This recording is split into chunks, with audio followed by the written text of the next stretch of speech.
Esta historia está envuelta en mito y leyenda. Cómo una tribu de nómadas fraguó el imperio más grande de América en solo 200 años.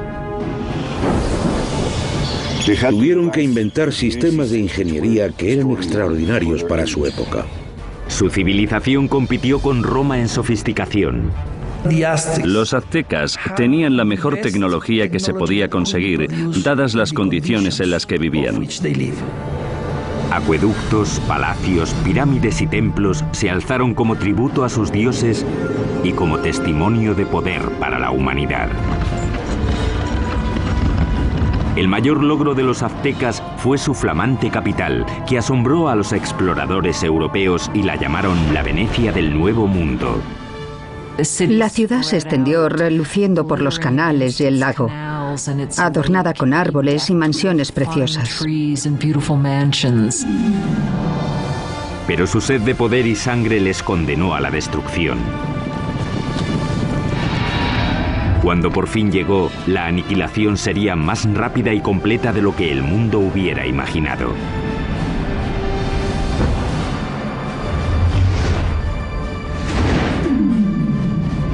La construcción de un imperio, los aztecas. 1325 después de Cristo, centro de México, cerca de la Ciudad de México actual. Una chica joven, una adolescente, celebra su inminente boda. Es la hija de un rey tribal y está a punto de unirse a una tribu nueva que ha sido invitada a su reino. La tribu es conocida ahora como los aztecas. Como parte del ritual, 5 nobles aztecas la llevan a un antiguo templo para la ceremonia. Pero cuando llegaron arriba, los nobles la apartaron del altar y la pusieron sobre una losa que había ante el templo que se usaba para los sacrificios. Le sujetaron los pies y las manos mientras el 5.º hombre levantaba un cuchillo de obsidiana en el aire. Con un movimiento rápido le abrió el pecho y extrajo el corazón que aún latía.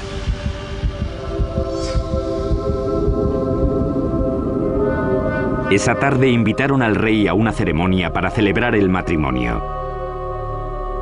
Sin embargo, encontró a un sacerdote danzando, vestido con la piel aún brillante de su hija. Como parte del ritual, los aztecas la habían desollado en honor al dios de la fertilidad. Vio aquello y se quedó totalmente horrorizado, porque era su hija. Sus guardias y él persiguieron enseguida a los aztecas hasta el lago y luego hasta la isla donde se habían refugiado. La isla pantanosa no era un lugar acogedor. Y aún así, desde allí los aztecas superarían todas sus expectativas y forjarían el imperio más poderoso de las Américas.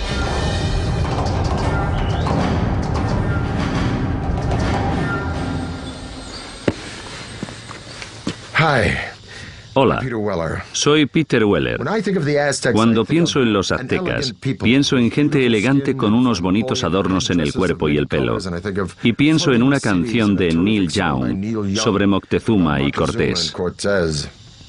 Pero también pienso en cuchillos de obsidiana abriendo cavidades pectorales y en manos sacando corazones sangrantes y mostrándolos en alto. La mayoría de los sacrificios aztecas se hacían en un templo en la cima de una pirámide de piedra como esta. Los aztecas pensaban que sin esas ofrendas el sol dejaría de salir y el universo moriría. La historia azteca es una mezcla de hecho y mito, aunque sí sabemos que ese asesinato, con lo horrible que fue, no solo marcó el comienzo del imperio azteca, sino que literalmente marcó el lugar donde empezaría a surgir. La isla a la que los aztecas fueron desterrados tras el desastroso sacrificio de la princesa estaba en el lago Texcoco, el más grande de 5 lagos interconectados que cubren un valle de 65 por 112 kilómetros. Hoy en día este valle enorme y abierto rebosa lo que es la Ciudad de México moderna, una de las ciudades más grandes del mundo. Pero hace 700 años la isla estaba tan empantanada que nadie la había reclamado. Pero mientras miraban el lago, el líder azteca Tenoch anunció a sus seguidores que había visto un águila posada en un cactus en mitad del lago, una señal de los dioses de que habían encontrado su hogar. Llamarían a su ciudad Tenochtitlán. La vida fue dura para los aztecas los primeros años de Tenochtitlán, pero tenían una visión. La visión de una ciudad poderosa modelada en una ciudad antigua y legendaria a solo 40 kilómetros de allí. Llamaron a esta ciudad Teotihuacán o Ciudad de los Dioses. Teotihuacán fue una de las ciudades más impresionantes de la Mesoamérica precolombina. Era misteriosa. Sabemos poco de ella porque no hay escritos que corroboren lo que ocurría en esa gran ciudad.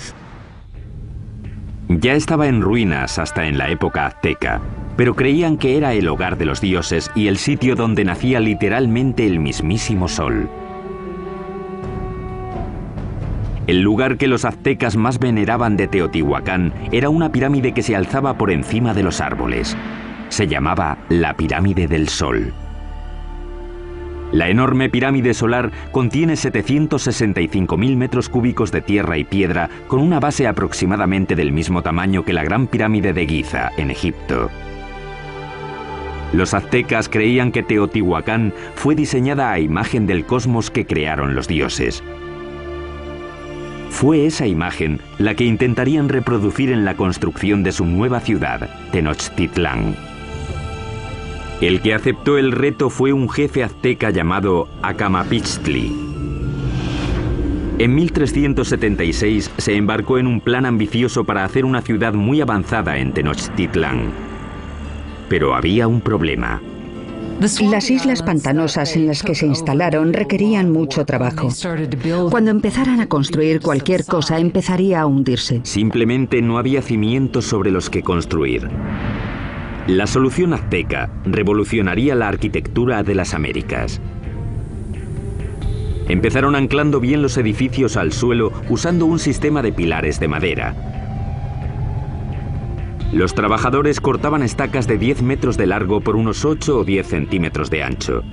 Luego las clavaban en el suelo blando para que sirvieran de cimientos. Los pilares se rodeaban a menudo de piedra volcánica para añadir fuerza.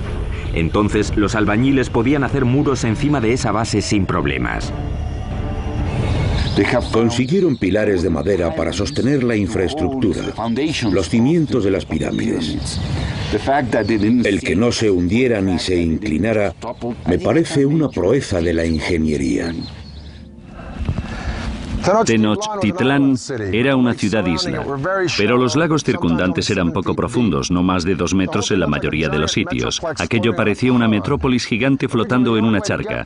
Originalmente la única manera de llegar a la ciudad flotante desde tierra era en barco, pero los aztecas inventaron con el tiempo una serie de pasos elevados de hasta 14 metros de ancho que conectaban la ciudad flotante con las provincias de tierra firme. Los pasos estaban sostenidos sobre pilares de madera, como los que sostenían los templos y otros edificios. Tuvieron que clavar miles de esos pilares en el lecho del lago, y eso presentaba un reto logístico que solo se podía atajar con una mano de obra fuerte y hábil y los mejores ingenieros de Mesoamérica. Para hacer un paso se ponían 2 filas de estacas. Luego se rellenaba el espacio del medio con piedras y tierra hasta que sobrepasaba el nivel del agua en varios metros. Eso permitía a la carretera soportar muchísimo peso. Estos pasos se construyeron muy rectos. Eran muy anchos, con puentes que se abrían y conectaban la ciudad por el norte, el oeste y el sur. Las carreteras permitieron a los aztecas transportar materiales más grandes y pesados para la construcción, aunque eso presentaba un reto nuevo. No existían las bestias de carga en Mesoamérica, así que los humanos lo tenían que hacer todo. No existían las carretas ni la rueda. Las cargas pequeñas se llevaban a la espalda, sujetas con una cuerda que se ajustaba a la frente. Los objetos grandes, como los bloques de piedra o las esculturas de los templos, los arrastraban con cuerdas una gran cantidad de hombres, posiblemente usando troncos como rodamientos. Cuenta la leyenda que un bloque de piedra para un templo requería la fuerza de 1000 hombres para arrastrarlo desde las montañas de tierra firme por el paso y hasta la ciudad. Los pasos también ofrecieron a los aztecas una nueva forma de introducir agua potable en Tenochtitlán. Anteriormente, los aztecas transportaban el agua en canoas desde la orilla. Pero el gran crecimiento de la población les obligó a obtener una solución más avanzada para cubrir la demanda. Querían usar el agua de los manantiales de tierra, así que querían construir un acueducto. Pero los manantiales estaban bajo control de la tribu que dominaba la región, los despiadados tepanecas. Los tepanecas controlaban o dominaban todo el valle. Tenían un imperio muy fuerte y eran los señores. Así que los aztecas eran sujetos tributarios de ellos. Mientras crecía la población azteca, la tensión con los tepanecas empezó a surgir. Los aztecas decidieron dar un ultimátum que podría cambiar el equilibrio de poder en la región. La gente de Tenochtitlán no solo exigían a los tepanecas que les dieran el agua, sino que exigían que ayudaran a construir el acueducto. La respuesta de los tepanecas fue rápida y brutal. El rey tepaneca Maxtla envió asesinos que mataron al jefe azteca a sangre fría. Fue la gota final. Tras décadas de dominación, los aztecas se movilizaron y se levantaron contra sus caciques despiadados. E iniciaron una serie de ambiciosos proyectos de construcción alrededor de la ciudad-isla que les valdría la reputación de mejores ingenieros de las Américas.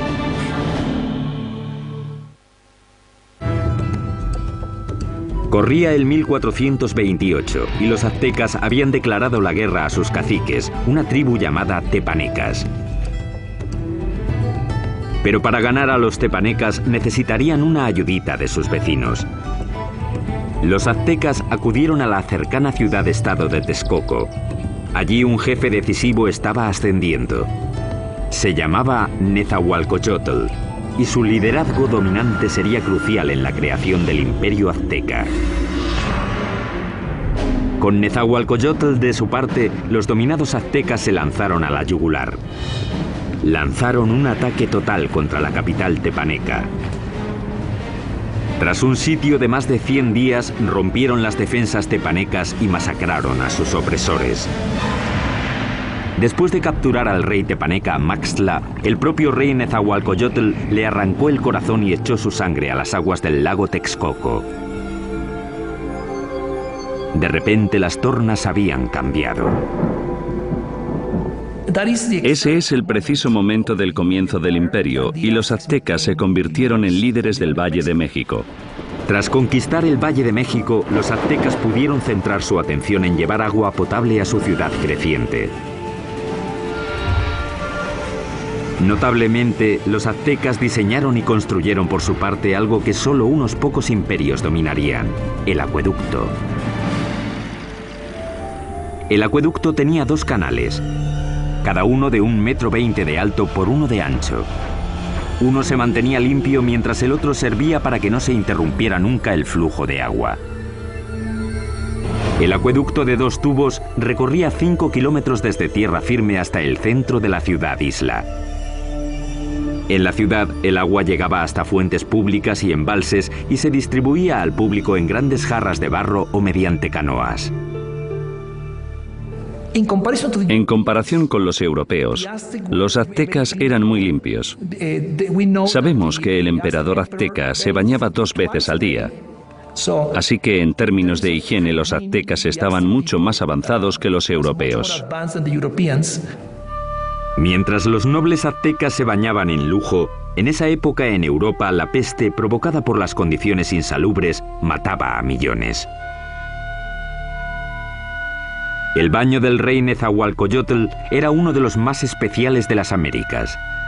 Lo alimentaba un sofisticado acueducto que también llevaba agua corriente a los terrenos de su palacio.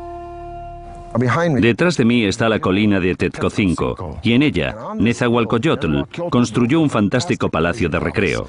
Alrededor del palacio había un jardín botánico con todas las flores exóticas de Mesoamérica. Nezahualcóyotl trajo el agua desde las montañas de Sierra Nevada hasta aquí, pasando por las colinas y su palacio, solo para regar las plantas. Para instalar aquí un acueducto, Nezahualcóyotl tuvo que llenar un enorme barranco que había entre Tezcocinco y la siguiente colina. Cuando el agua llegaba a la primera colina, se almacenaba en pequeños remansos construidos para controlar la velocidad del flujo antes de que llegara al acueducto. Tras cruzar el acueducto, el agua corría por un circuito alrededor de la colina de Tezcocinco, desbordándose por los laterales en cascadas para regar los jardines. Acababa en una piscina de roca tallada perfectamente redonda llamada la Bañera del Rey. Desde aquí podía observar sus dominios en Texcoco y su jardín botánico que regaba con su acueducto. Ciertamente es una bañera para un rey. A mediados del siglo XV, mientras el imperio prosperaba, los aztecas decidieron que era hora de elegir un soberano. Se llamaba Moctezuma y sería el primero de los dos emperadores cuyo nombre se conocería hasta ahora. La primera orden del día de Moctezuma fue expandir las fronteras del imperio.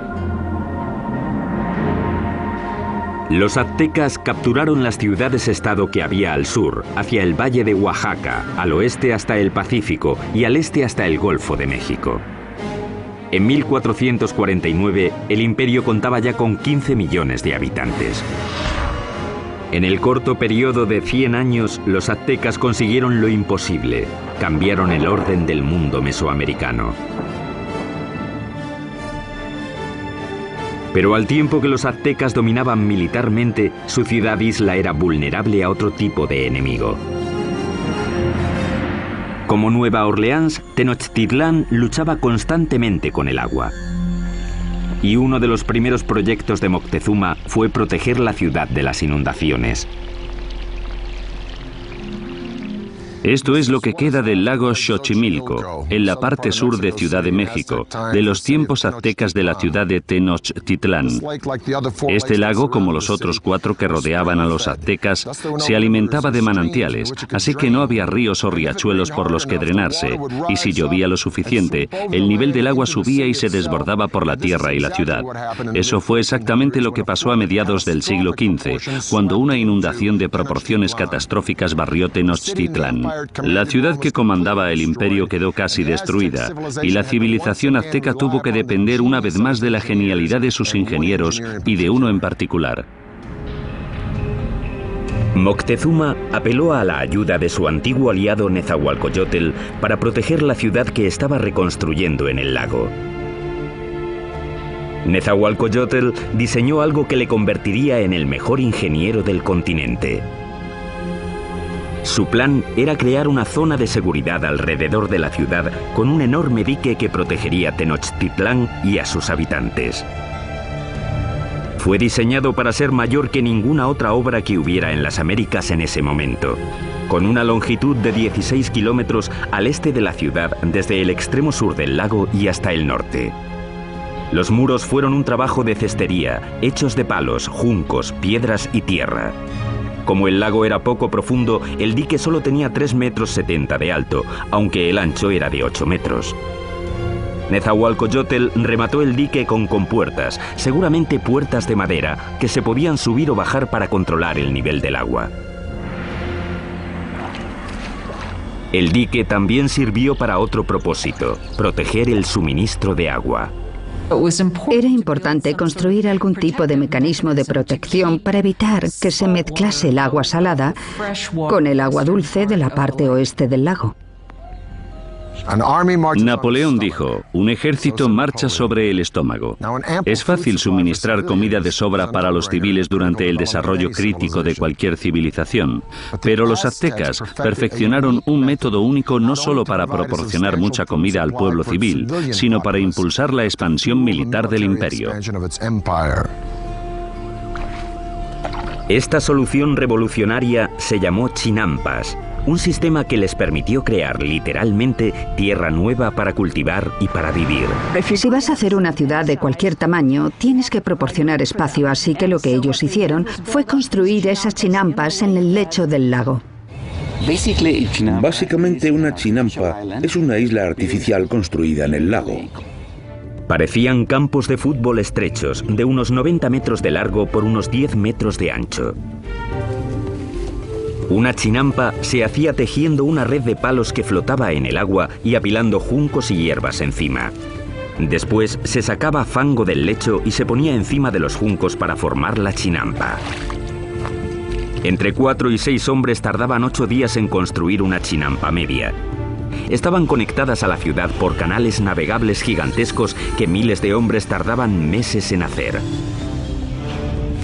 Una chinampa como esta podía producir hasta 7 cosechas al año, mientras que un agricultor en tierra firme podía cosechar 1, 2 o quizá 3 veces como mucho. Cuando una cosecha estaba lista para que la recogieran en una chinampa, los brotes de la siguiente ya estaban saliendo del fango que estaba extendido en un barco adyacente a la chinampa.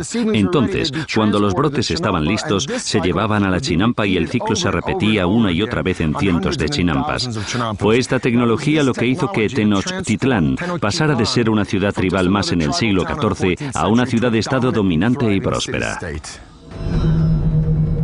Con la infraestructura de la ciudad lista y enormes tierras bajo su control, los aztecas extendieron las fronteras de su imperio más que nunca. Crearon una red de carreteras muy extensa, superautopistas aztecas. Pero al tiempo que el imperio crecía, también lo hizo la práctica de sacrificios humanos. Muy pronto ríos de sangre corrían por las calles de Tenochtitlán.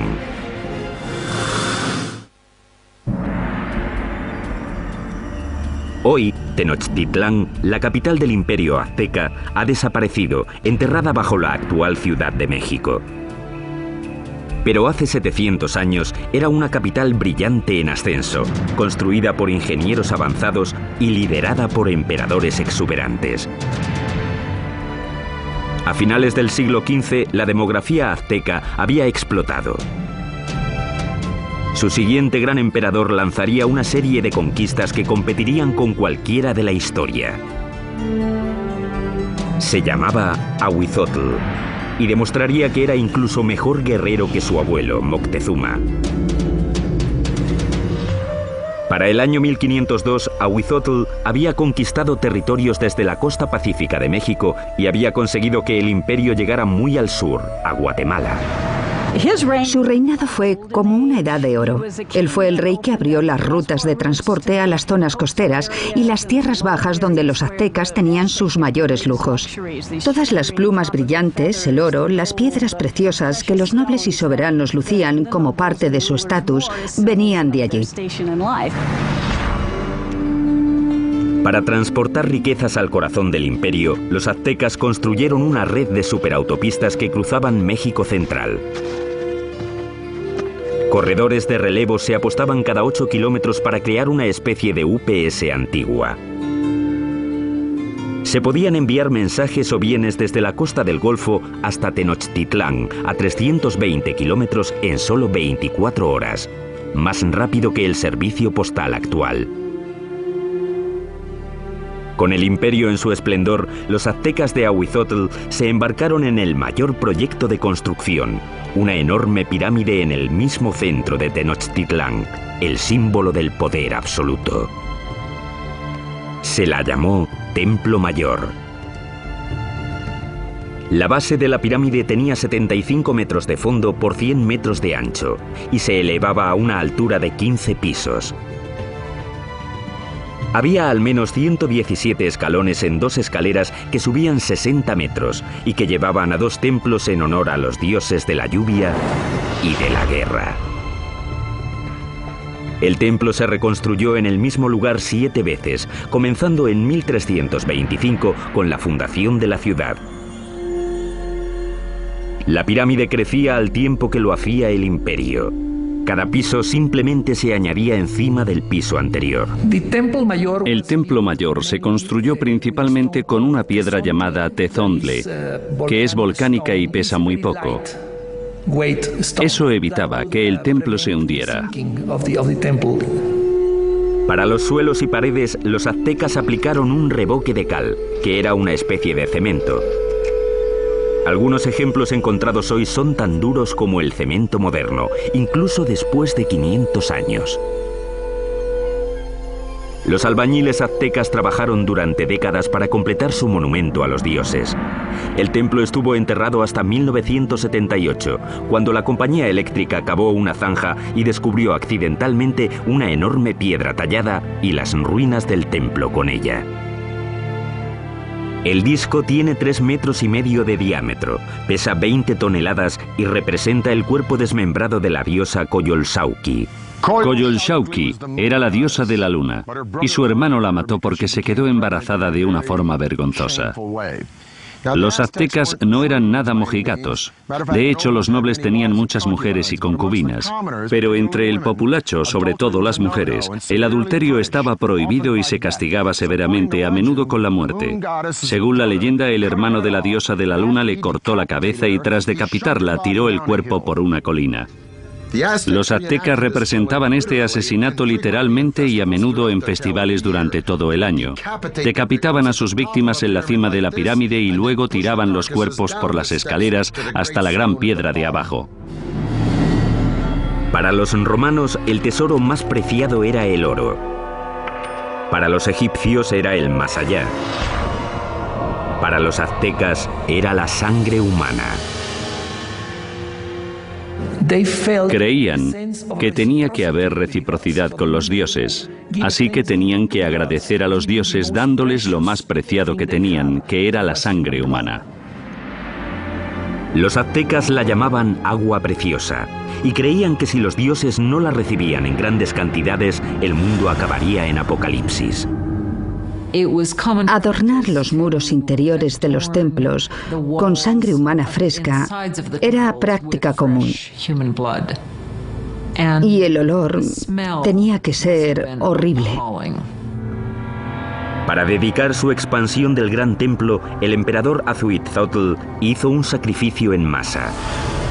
Las cabezas de las víctimas se expusieron con orgullo en estantes alrededor del templo. Según las crónicas, dicen que sacrificaron a 20.000 personas. Desde un punto de vista práctico y desde un punto de vista científico, parece imposible. Así que creo que la crónica, que la escribieron fuentes españolas, quería decir que a sus ojos había muchos. Durante el reinado de Azuitzotl, las sangrías se dispararon. La vida en Tenochtitlán se convirtió en una orgía de muerte. Llevaban tanto a amigos como a enemigos para presenciar los sacrificios. Siempre eran sacrificios rituales, siempre son eventos, pero también eran declaraciones políticas, una forma de intimidación. En el momento de la muerte de Azuitzotl, los aztecas habían institucionalizado los sacrificios y habían convertido los asesinatos en el campo de batalla en un arte. Eran los guerreros más feroces de América, una élite que tendría un espectacular templo dedicado. Pero ni siquiera ellos estaban preparados para la guerra de los mundos que les iba a caer encima.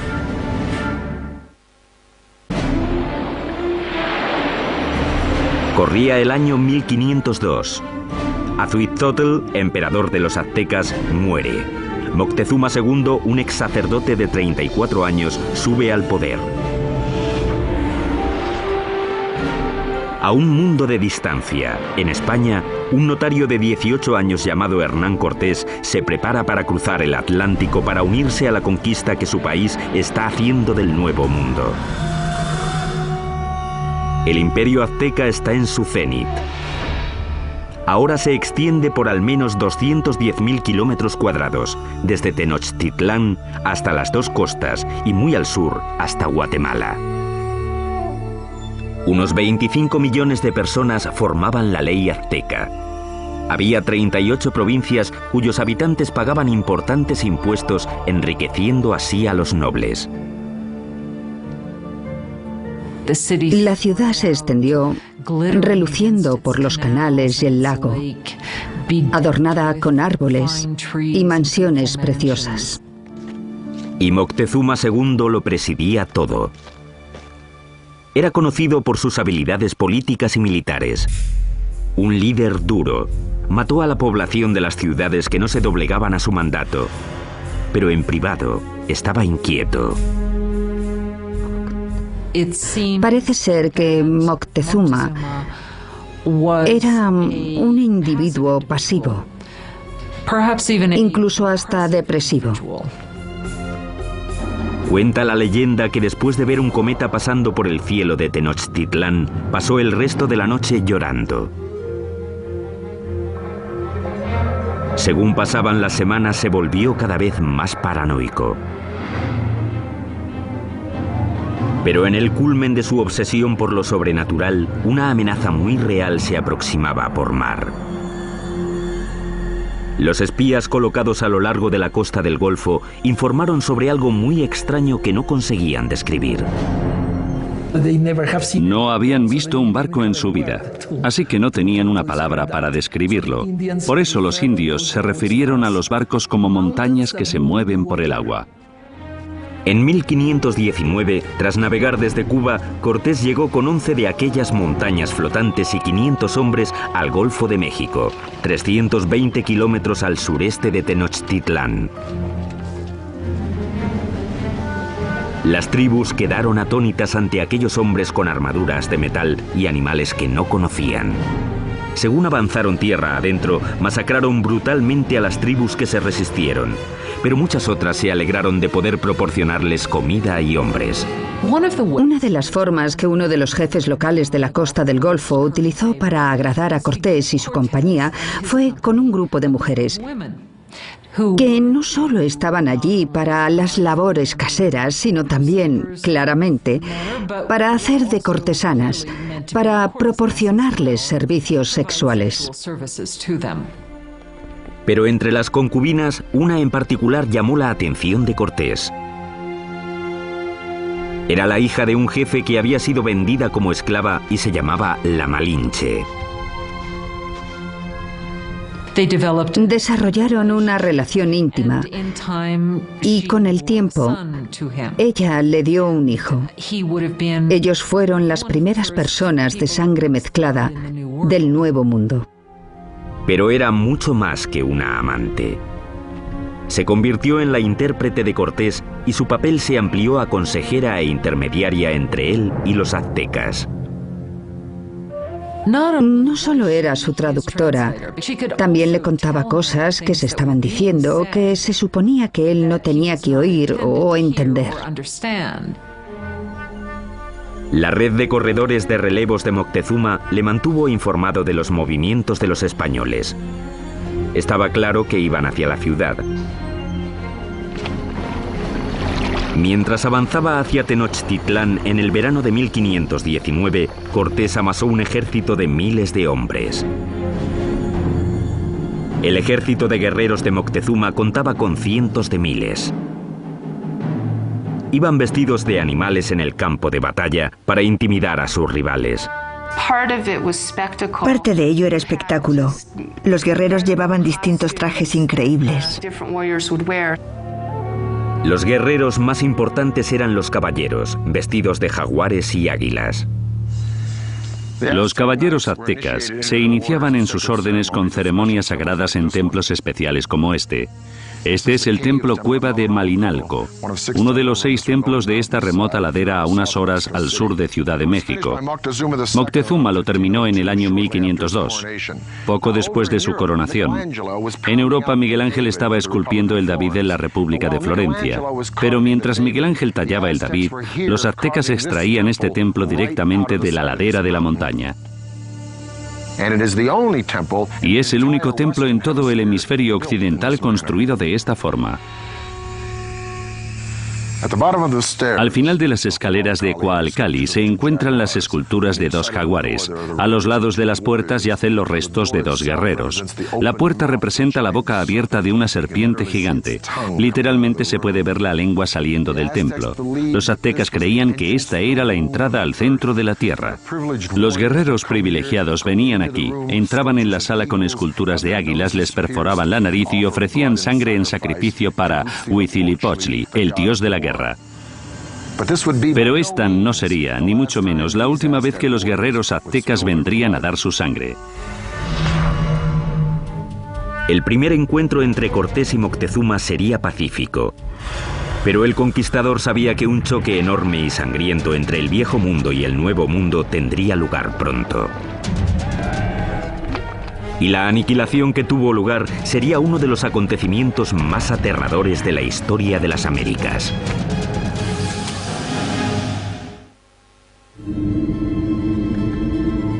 Otoño de 1519. El conquistador español Hernán Cortés ha llegado por fin a la brillante capital azteca de la que tanto ha oído hablar, Tenochtitlán.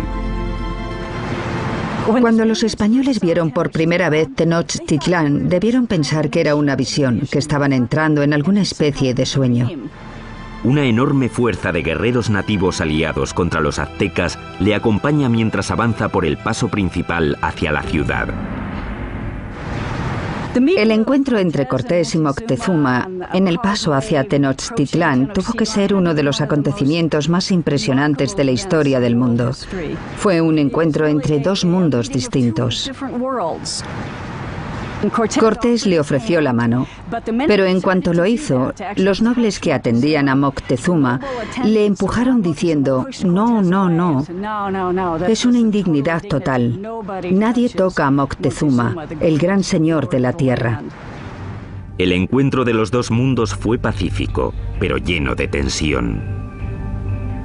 Moctezuma en ese momento ya se había vuelto impulsivo y propenso a las crisis de histeria. Así que el encuentro fue para calcular las fuerzas. Aunque los aztecas tenían un sistema diplomático y guerrero mucho más inocente comparado con el sistema tan taimado y ladino de los europeos. Moctezuma invitó a los españoles a quedarse en uno de sus palacios. Resultó ser un error catastrófico. Cuando los españoles entraron en la ciudad, quedaron tan impresionados que les pareció un sueño. En el centro de la ciudad se alzaba el colosal palacio del emperador. El palacio de Moctezuma II era un gigantesco complejo que se extendía por las 3 hectáreas contiguas al gran templo. Uno de los españoles se dio cuenta de que todos los días se reunían 600 nobles en el palacio de Moctezuma para oír las palabras del emperador. Moctezuma recibió a los españoles en una gran cámara de recepciones que había en la entrada, diseñada para que el emperador pareciera omnipotente. Pero el palacio de Moctezuma sería el último que construirían los aztecas. Cuando no llevaban ni una semana de visita, los españoles fueron a la yugular y secuestraron a Moctezuma. Fue un movimiento atrevido, pero compensó. El imperio parecía suyo. Aunque Moctezuma seguía siendo el líder oficial de la ciudad, durante un tiempo no fue más que el portavoz de Cortés. Durante 6 meses, la tensión dentro de los muros de Tenochtitlán se calmó. Entonces, en la primavera de 1520, todo cambió. Una mañana, unos soldados españoles interrumpieron un sacrificio sagrado y mataron a los participantes. El acto desencadenó un alzamiento. Para los aztecas, los españoles habían cometido un sacrilegio inefable. La ciudad quedó sumida en el caos cuando los aztecas marcharon al palacio de Moctezuma. Moctezuma intentó subir a la cima del palacio, hablar con la gente y calmarlos, pero ya no aguantaron más. Moctezuma se había convertido en la marioneta de los españoles, una traición tan enorme a los ojos de su pueblo que le lapidaron y tiraron flechas. Poco después tiraron el cuerpo sin vida de Moctezuma por las escaleras del palacio. Nunca sabremos si murió a manos de los españoles o por las heridas que le infligió su propio pueblo. Y los españoles decidieron que sería un buen momento para irse de la ciudad. La noche del 30 de junio de 1520, los españoles intentaron escapar aprovechando la oscuridad. Pero no quieren deshacerse de las cosas que han cogido y arrastran el peso de todo lo que quieren llevarse. Fueron presas fáciles para los guerreros aztecas que les atraparon en el paso. Los cuerpos se apilaron rápidamente en el agua. 400 españoles fueron masacrados junto a miles de sus aliados indios. Esa escapada ha llegado a llamarse la Noche Triste. Cortés y unos pocos más consiguieron escapar con vida.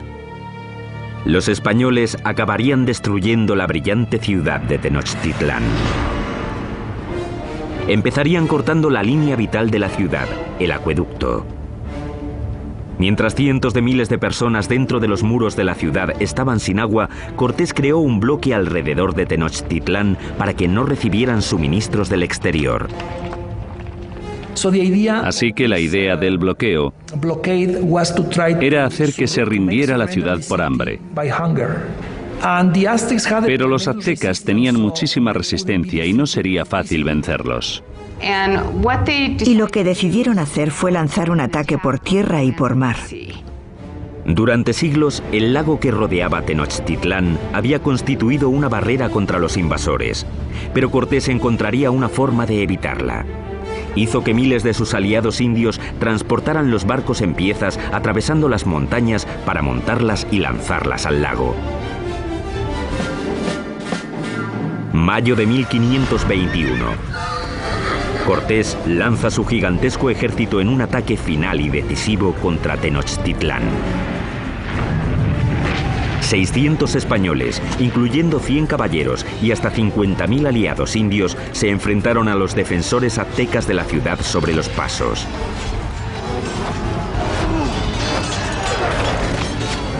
La lucha brutal siguió durante meses.